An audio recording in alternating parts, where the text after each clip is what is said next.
Hello दोस्तों, स्वागत है आपका अपना YouTube channel black book race में। ये OWS का पार्ट 3 वीडियो है। OWS का पार्ट 3 वीडियो है, ठीक है। और उम्मीद करते हैं कि आप लोग OWS को बहुत अच्छी तरीके से समझ पा रहे होंगे, ठीक है। और नहीं समझ में आता, अगर कहीं दिक्कत हो तो आप कमेंट बॉक्स में आप कमेंट कर सकते हो, ठीक है। तो चलिए बिना देर किए अपनी स्लाइड की ओर चलते हैं। और ये है अपना स्लाइड OWS का। चलिए, जहाँ तक मुझे याद है कि 20 नंबर क्वेश्चन जो था OWS का, वो हम छोड़ दिए थे कल की वीडियो में। यानी मैं ये कहना चाह रहा हूँ कि जब OWS का पार्ट 2 वीडियो करवा रहा था, पार्ट 2 वीडियो, है ना, पार्ट 2 वीडियो जब मैं करवा रहा था, तो उसमें ये 20 नंबर क्वेश्चन क्या था, बच गया था, ठीक है, यानी रह गया था किसी कारणवश। तो आज मैं इसको कंप्लीट कर लेता हूँ। और ये पार्ट 2 वीडियो नहीं बल्कि क्या है, पार्ट 3 वीडियो है, ठीक ना। इसमें आप देख रहे हैं 20 नंबर क्वेश्चन को। क्लियर? चलिए, तो मैं इसको लिखता हूँ। ये अपना 20 नंबर क्वेश्चन, ये लिखा हुआ है प्रो। इसको ऐसे याद रखेंगे, प्रो। प्रो मतलब एक्सपर्ट होता है। क्या होता है प्रो का मतलब? क्या होता है प्रो का मतलब? होता है एक्सपर्ट। क्या होता है? एक्सपर्ट, ठीक ना, एक्सपर्ट होता है। और डिगी को याद रखेंगे, डिगी मतलब खोदना। एक खोदना का एक मीनिंग होता है डिगी, है ना। डिग डिग मतलब खोदना, DIG, डिग डिग मतलब क्या होता है, खोदना। तो यहाँ डिगी को याद रखेंगे, खोदने से, है ना, मतलब डिगी। यानी प्रो डिगी, यानी कि जो एक्सपर्ट हो, क्या हो, एक्सपर्ट हो किस चीज में, डिग यानी खुदाई करने में। किस चीज में? खुदाई करने में।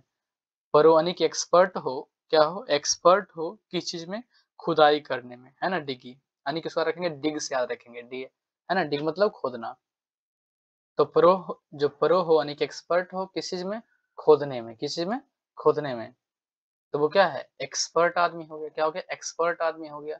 यानी विलक्षण प्रतिभा का आदमी हो गया। यानी उसके पास एक स्पेशल गुण है, किस चीज का, खुदाई करने का। और वो बहुत तेजी से खुदाई करता है, यानी कि एक्सपर्ट है, प्रो है। क्या है? प्रो है, ठीक है।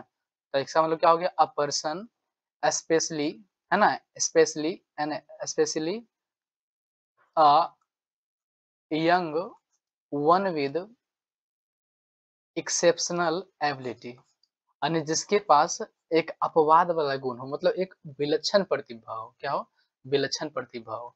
तो अब बताओ, कोई आदमी हो और वो क्या हो, हर समय मतलब कि खोदने की ही बात करता है, और यानी कि खुदाई करने में क्या है, एक्सपर्ट है। क्या है? एक्सपर्ट है। तो उसमें क्या है, विलक्षण प्रतिभा है, यानी लोगों से क्या है, हट करके है। तो क्या हो गया इसका, विलक्षण प्रतिभा का होना। इसको मैं अगर हिंदी में लिखूं तो क्या लिखूंगा, विलक्षण, विलक्षण प्रतिभा, विलक्षण प्रतिभा का होना, ठीक है। यानी जो लोगों से हटकर काम करता है। तो क्या है, प्रो है, एक्सपर्ट है किस चीज में, डिग यानी कि खोदने में, डिगी, है ना, प्रो डिगी मतलब क्या है, जो एक्सपर्ट हो खुदाई करने में, यानी विलक्षण प्रतिभा का आदमी।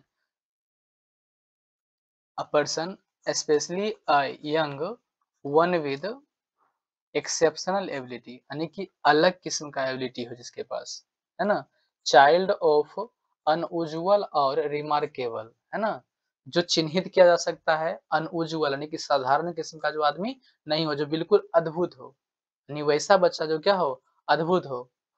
अद्भुत हो मतलब किस चीज में, खुदाई करने में, ठीक है। ये 20 नंबर क्वेश्चन था हमारा OWS का, जो कि कंप्लीट हुआ। अब चलते हैं हम लोग 21 नंबर क्वेश्चन से, ठीक है। तो इसके लिए न्यू स्लाइड हमें लेना होगा। तो बस 1 सेकेंड।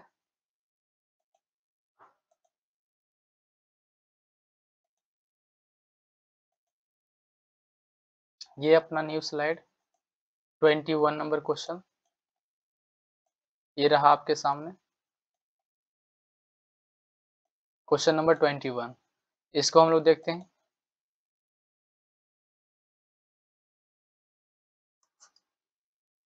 अब इस वर्ड मीनिंग को कैसे याद रखेंगे, ये हमारा OWS है। क्या है? OWS।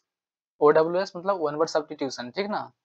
अनेक शब्दों के बदले एक शब्द, है ना? यही है वो एक शब्द। आप जब हिंदी व्याकरण पढ़े होंगे तो वहाँ बताया गया होगा अनेक शब्दों के बदले एक शब्द। तो यही है एक शब्द, है ना?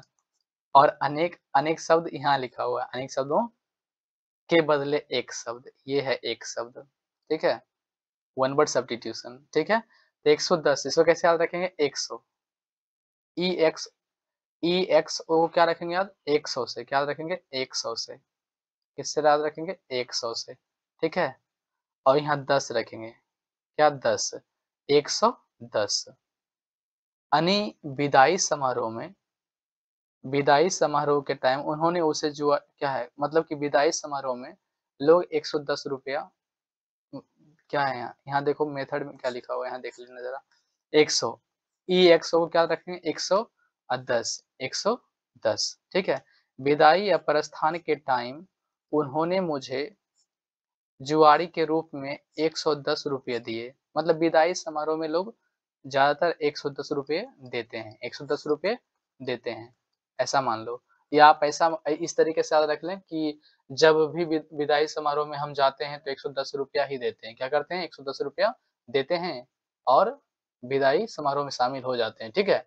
110 मतलब विदाई समारोह में 110 रुपया आपने दिया, ऐसा मान लो 110 रुपया दिया, ठीक है?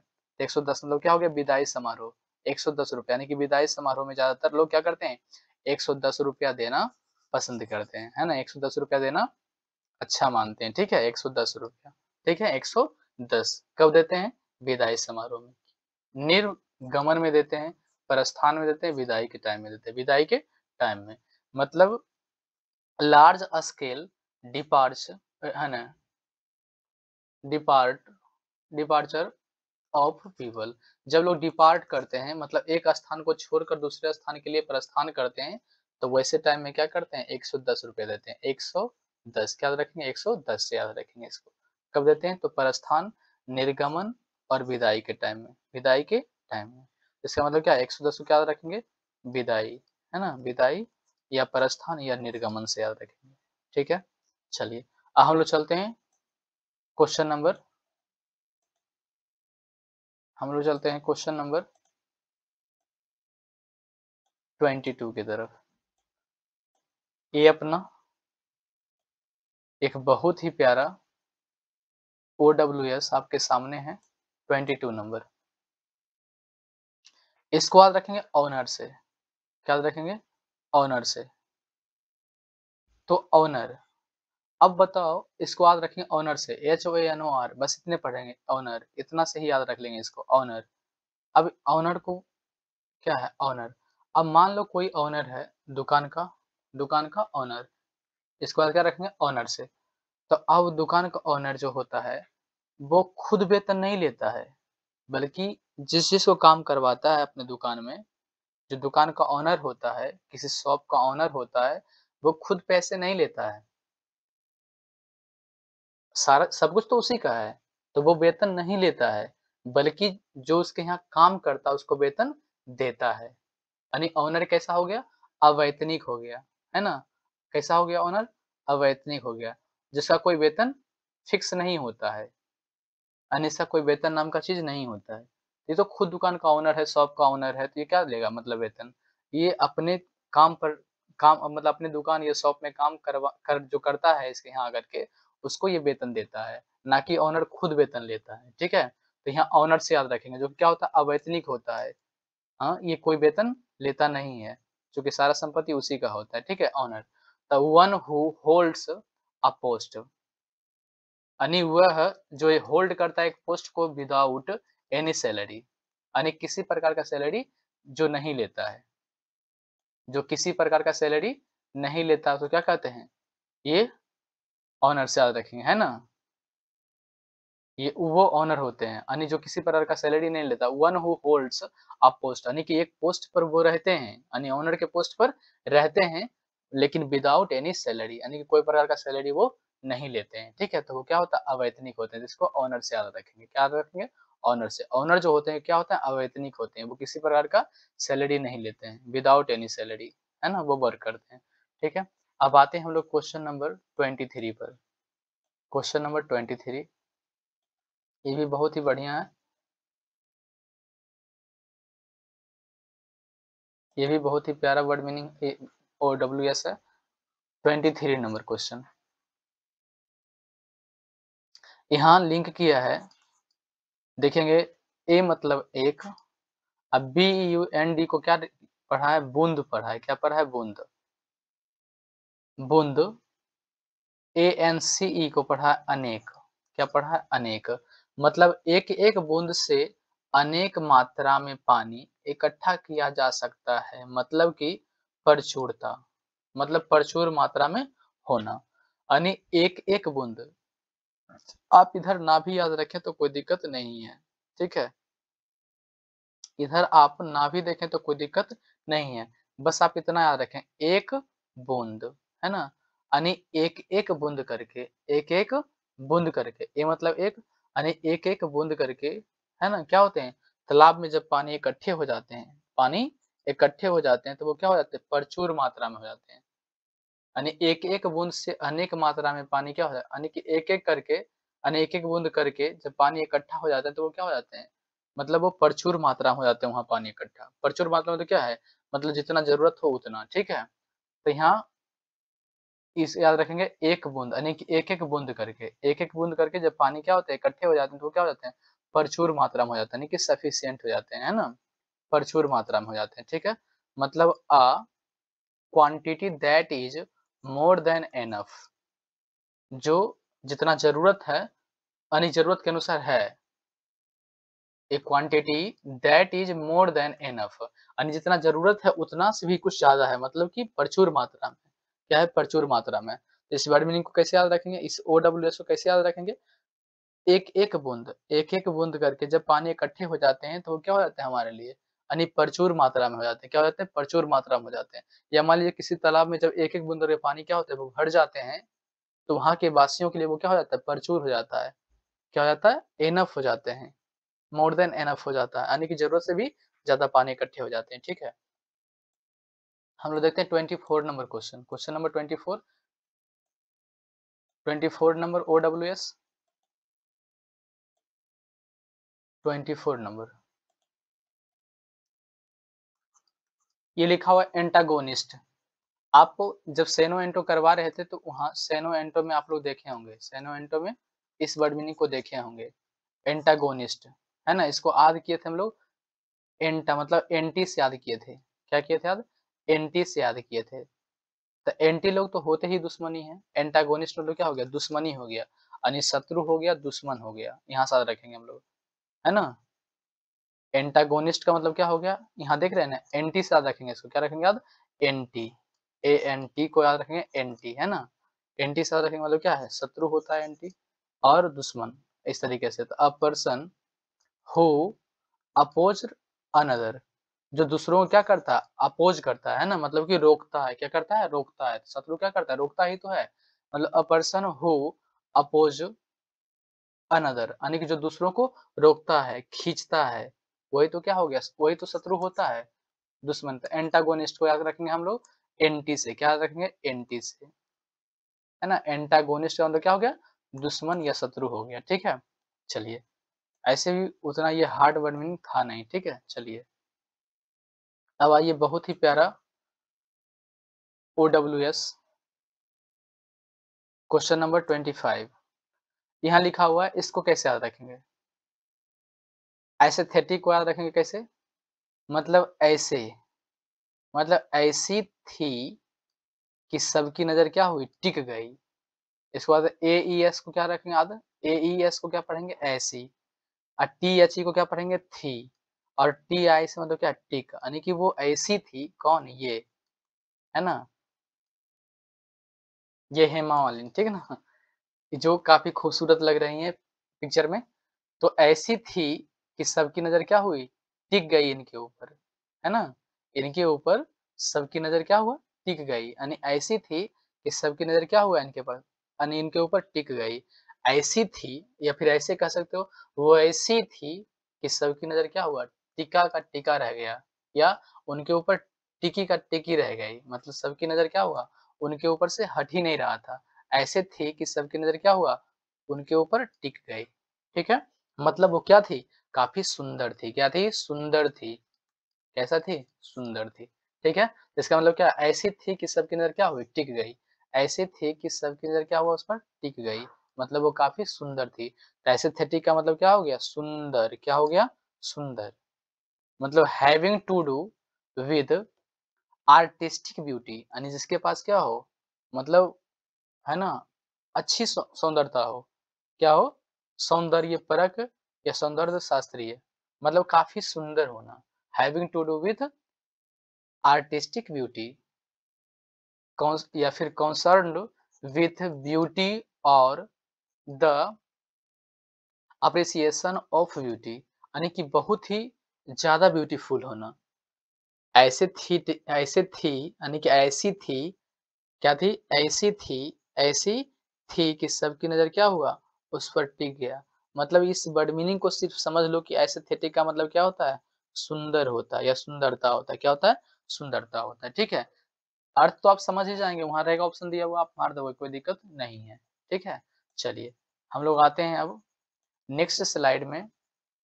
क्वेश्चन नंबर 26 है। क्वेश्चन नंबर 26 कहाँ हो, निकल जाओ, ये रहा। ठीक है, क्वेश्चन नंबर 26 देख लेते हैं। ये है,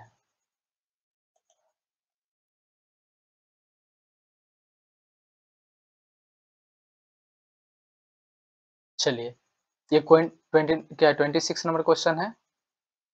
लिखा हुआ इन, हालांकि हम बताते हैं कि वर्ड मीनिंग के मतलब कि शुरू में जब इन लग जाए वर्ड मीनिंग के शुरू में इन लग जाए, अन लग जाए,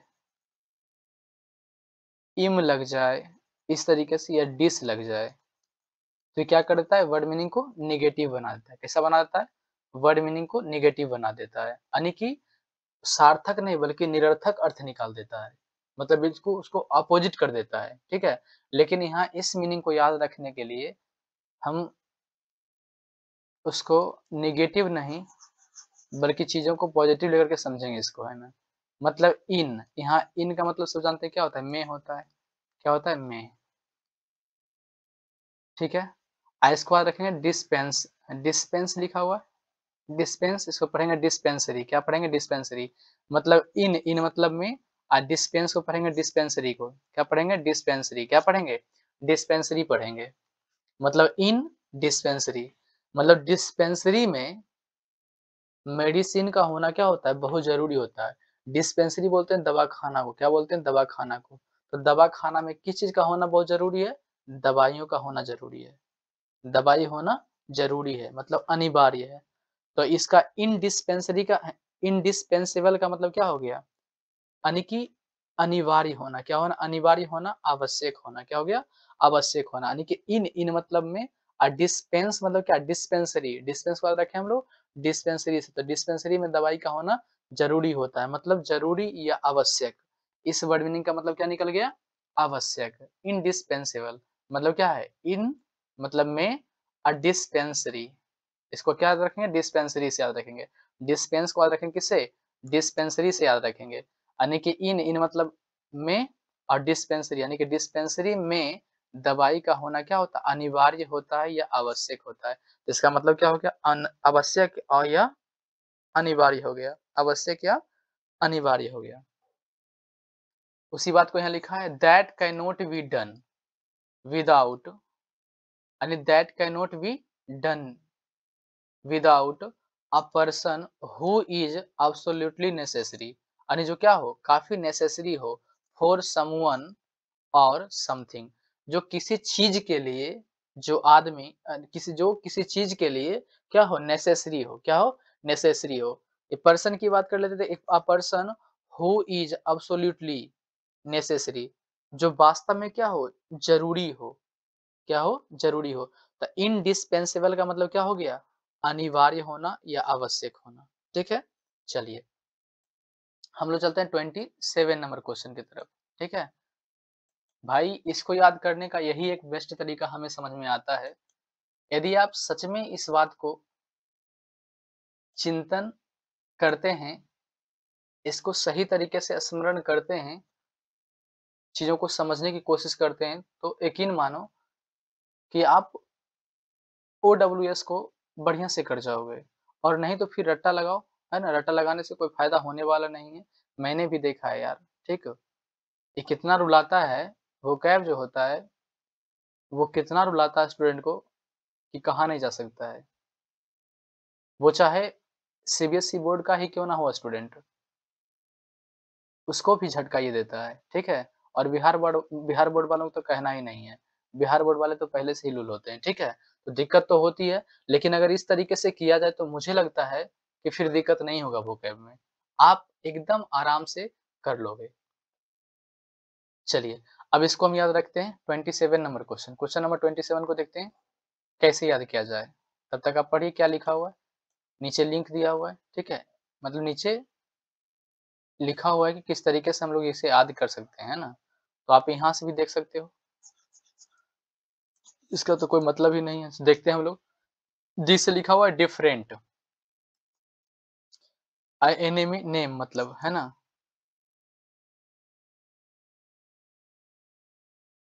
या फिर ऐसे याद रखो।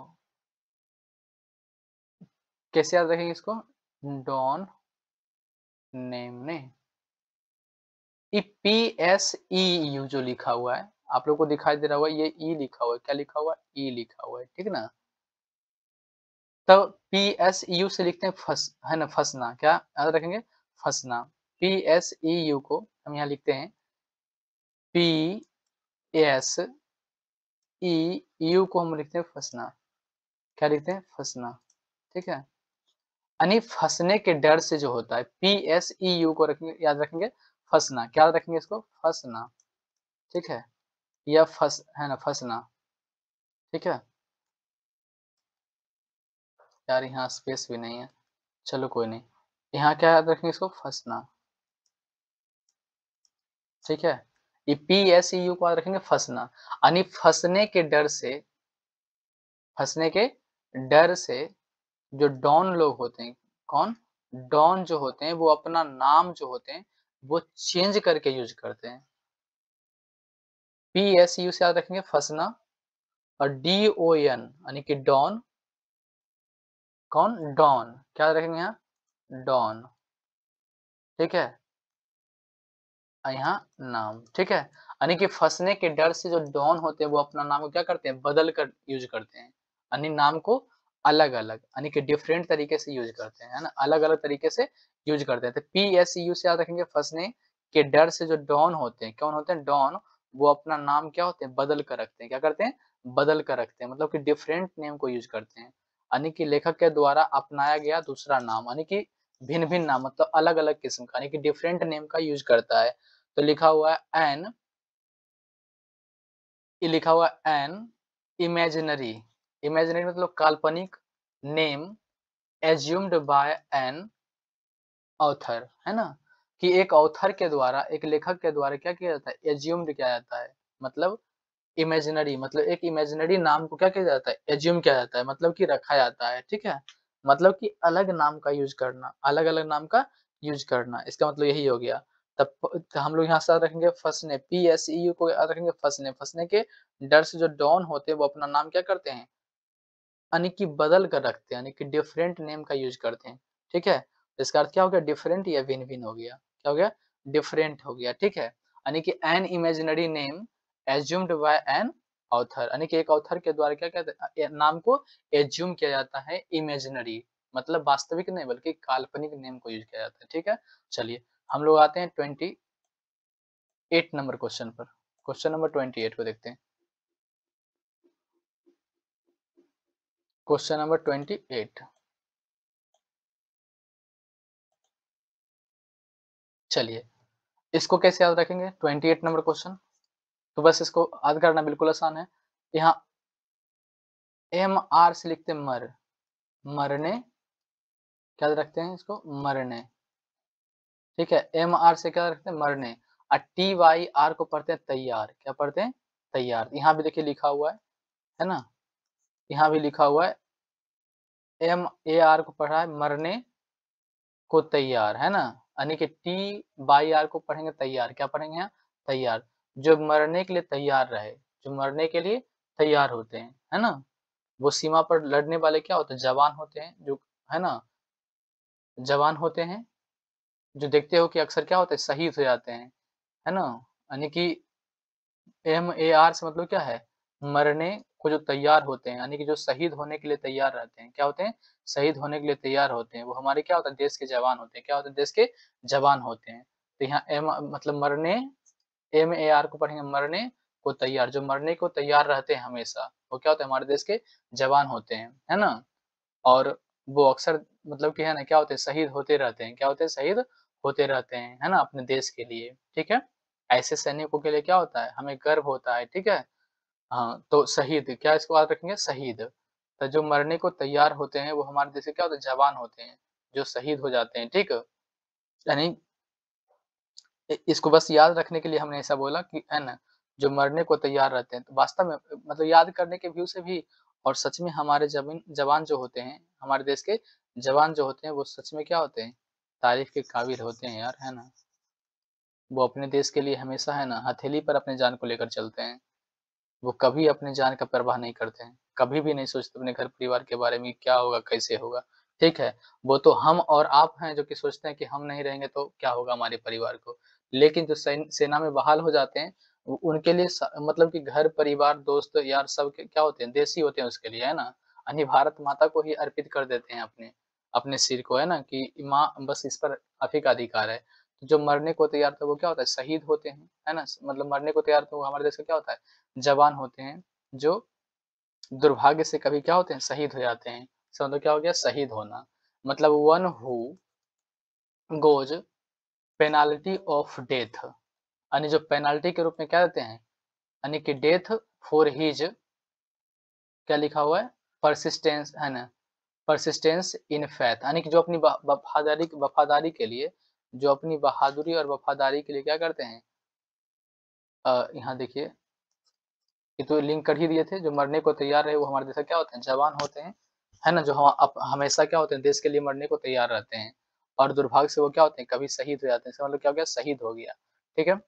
इसका अर्थ क्या हो गया, शहीद होना, यानी one who goes penalty of death for his persistence in faith, यानी कि फैथ यानी कि अपनी वफादारी में, है ना, अपनी वफादारी के रूप में क्या करते हैं, वो अपनी जान को भी दे देते हैं, है ना, वो डेथ हो जाते हैं, यानी गोज पेनल्टी ऑफ डेथ, यानी कि डेथ को, यानी कि अपनी, यानी कि बॉडी मतलब कि अपनी जान की परवाह नहीं करते हैं, अपनी जान की जो परवाह ना करें, पेनल्टी के रूप में क्या डेथ को दे दे, मतलब अपनी जान तक दे दे, ठीक है। चलिए अब आते हैं हम लोग क्वेश्चन नंबर 29 की तरफ। क्वेश्चन नंबर 29 ये रहा, एक्सेंट्रिक, है ना, बहुत ही प्यारा वर्ड मीनिंग है और देखने में लगता है इतना बड़ा, लेकिन याद करना बिल्कुल आसान है इसे, ठीक है।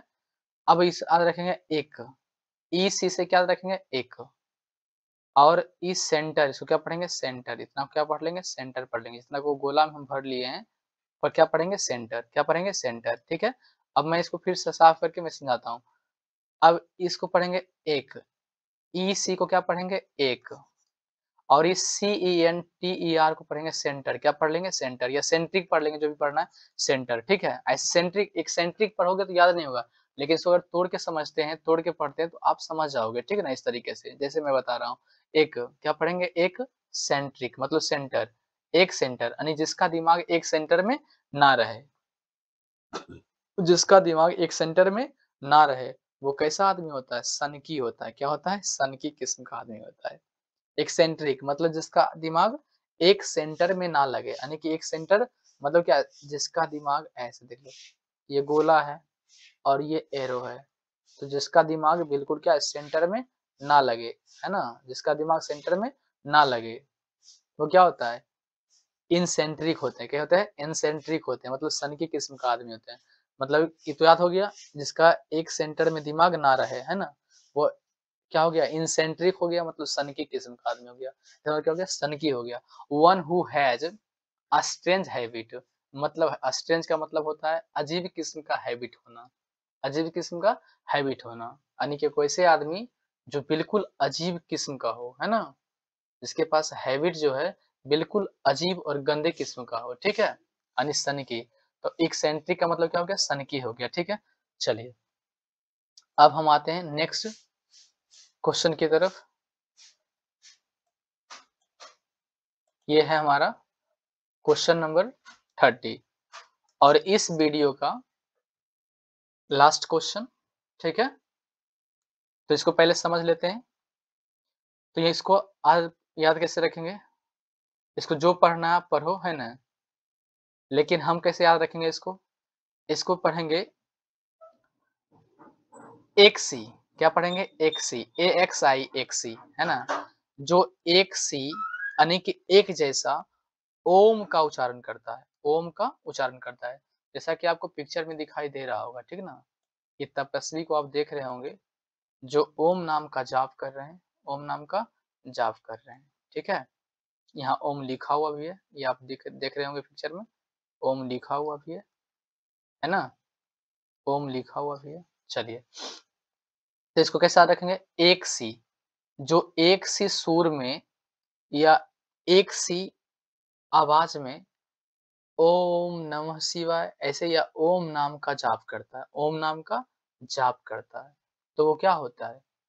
तो ओम नाम का जो जाप करता है, ओम नाम का जाप करता है, तो ये ओम नाम का जाप जो कर रहे हैं, ओम नाम का जाप कर रहे हैं, तो ये किसी से पूछकर ओम नाम का जाप नहीं कर रहे हैं, बल्कि ये, है ना, ओम ऐसे ओम नमः शिवाय ही होता है, यानी कि मान लो ये अगर ऐसा मान लो कि ये शंकर भगवान का भक्त है ना? ऐसा मान लो कि ये शंकर भगवान का भक्त है, ठीक है? जो तपस्या कर रहा है। इस फिगर में जो आप देख रहे हैं, इस इमेज में दिखाया गया ये आदमी है, मान लो कि ये शंकर भगवान का भक्त है और शंकर भगवान का ये अनन्य भक्त है, मतलब बहुत ही खास भक्त है ये, है ना? तो इसको ओम नमः शिवाय का ही जाप लगाते हैं, ठीक है? ओम नमः शिवाय का जाप लगाते हैं। तो ऐसा नहीं है कि किसी के कहने पर ओम नमः शिवाय का जाप कर रहे हैं या फिर कोई कहे कि ओम नाम का जाप ना करो तो ये फिर छोड़ देगा, लेकिन ऐसी बात नहीं है। ये इसको क्या मिला है? स्वयं सिद्धि मिला है। यानी कि ये अपने मन को ये अपने मन को स्वयं ही सिद्ध कर लिया है, स्वयं ही सिद्ध कर लिया है और ये मान लिया है कि ओम नमः शिवाय या एक से सुर में ओम नाम का जाप करने से क्या होते हैं? भगवान खुश होते हैं, भगवान खुश होते हैं। यानी कि ये खुद अपने मन को इस तरीके से मना लिया, यानी कि खुद को यानी कि स्वयं को सिद्ध कर दिया। इस बात से क्या कि ओम नाम का जाप करने से भगवान शंकर क्या होते हैं? खुश होते हैं, ठीक है? तो इसको किसी से प्रमाण लेने की ज़रूरत नहीं है, किसी को प्रमाण देने की ज़रूरत नहीं है ना? किसी से प्रमाण लेने या किसी को प्रमाण देने की ज़रूरत नहीं है, ठीक है? ये स्वयं सिद्धि मतलब इन्होंने स्वयं ही सिद्धि ली है कि हमें ओम नाम का जाप करना है, ठीक है? तो एक से सुर में क्या करता है? ओम नाम का जाप करता है, वो किसी से पूछ कर नहीं बल्कि वो खुद ही क्या होते हैं? स्वयं सिद्धि होते हैं। मतलब खुद ही ट्रस्ट करते हैं भगवान के ऊपर, ठीक है? किसी के कहने पर नहीं। The a statement which is accepted as true without proof, यानी कि एक स्टेटमेंट यानी कि एक लिखा हुआ चीज यानी कि ये क्या है? ओम, है ना? विच जो एक्सेप्ट है ना, एक्सेप्ट करता है एज ट्रू यानी कि सच्चाई के तौर पर, जिस पर क्या करता है? ट्रू करता है, विश्वास करता है ना? सच मानता है विदाउट प्रूफ यानी कि जो बिना प्रूफ के मान ले, उसे क्या कहेंगे? स्वयं सिद्धि कहेंगे। क्या कहेंगे? स्वयं सिद्धि कहेंगे, ठीक है? 100 है ना, 100 यानी कि एक से सुर में क्या करता है? ओम नाम का जाप करता है जो, यानी कि वो मतलब किसी से मतलब कि प्रूफ लेता नहीं है और ना ही किसी को प्रूफ देता है, यानी कि वो खुद को स्वयं सिद्ध कर लिया है और इस बात को मान लिया है कि ओम नाम का जाप करना चाहिए, ठीक है? तो एक ऐसा स्टेटमेंट है जिस जिसके लिए वो क्या है? किसी से प्रूफ नहीं मांगता है ना? यानी कि स्वयं को सिद्ध कर दिया, यानी कि स्वयं को उस सिद्धि में मतलब कि उस सिद्धि में लगा दिया, उस बातों को मान लिया, है ना? यानी किसी से प्रूफ लेने की ज़रूरत नहीं है। इसी बात को यहाँ लिखा था, a statement which is accepted as true without proof, यानी कि जो बिना प्रूफ के एक्सेप्ट कर ले, बिना प्रूफ के एक्सेप्ट कर ले, उसे भरोसा और विश्वास हो जाए भगवान में, है ना, कि नहीं सच है।